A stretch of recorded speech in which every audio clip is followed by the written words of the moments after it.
Let's take a look at our trending topics now, and here they are. And first up this morning on our trending list is #Women's Day. Now, obviously, yesterday was National Women's Day in South Africa, and most of the political parties also out in full force. The president giving the official Women's Day commemoration speech in Richmond in the KwaZulu-Natal Midlands yesterday. And much talk, of course, at this time about gender-based violence, and this is seen as the new frontier of struggle with regard to women's issues, notwithstanding all the others, such as economic emancipation and equality on more fronts.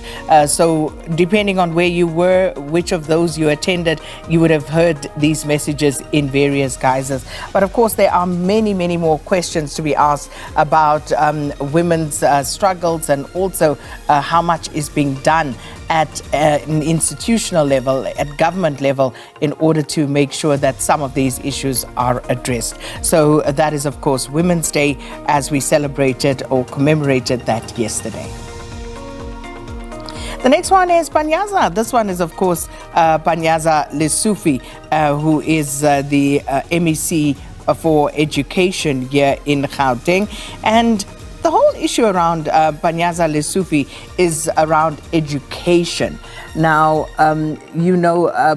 this one from the DA saying Panyisa Lesufi has run away from the DA's challenge for a debate on the Bila bill. The DA will continue to lead this fight to stop Lesufi.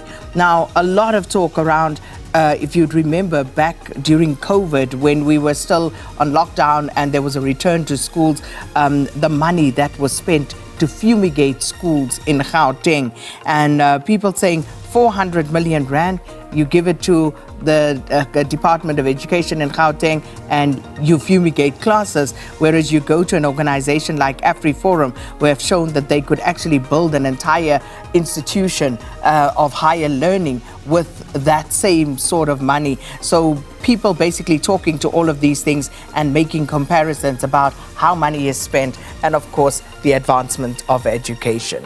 The next one is AmaZulu for life. Yeah, it took not too long, 2 games into the season, for the Khosi faithful to come to the Twitter for. And this, of course, after an impressive win yesterday.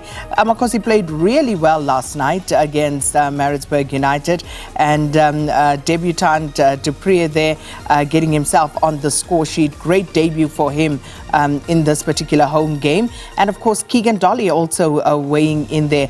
But I must say, very impressive. At least I thought they played really well. So this, of course, also augurs well for the new coach there, Arthur Zwane, and looking forward to seeing what the season will hold. And this, of course, on the back of a loss over the weekend for AmaZulu against Royal AM.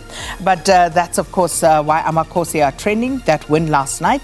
And the next one is also football related. Man U Liverpool. Now, Manchester United losing their opening match against Brighton on the weekend at Old Trafford. So this is what is trending. Their game against Liverpool on August the 22nd, there's a movement calling for an empty Old Trafford, staying away from the stadium in order to get the Glazers out, the family that own the club. The club faithful not happy, and of course this started last season or the previous season, or maybe when Sir Alex exited the scene. So it hasn't been happy days for Man United, and this is the latest. Empty Old Trafford on August the 22nd. So that's what's trending this morning. So, interesting one. And as an Arsenal supporter, we had, the Black Scarf movement at some point. So we feel your pain, but you can feel it alone right now. Let's move on to our question of the day. And this morning, we're simply asking you, what in your view needs to be done to further advance the cause of women in South Africa? Let us know your views at Morning Live SABC. I mean, so many issues were raised yesterday at the various rallies, the various marches. So what do you think needs to be done? Let us know, and we'll share those views with the rest of South Africa.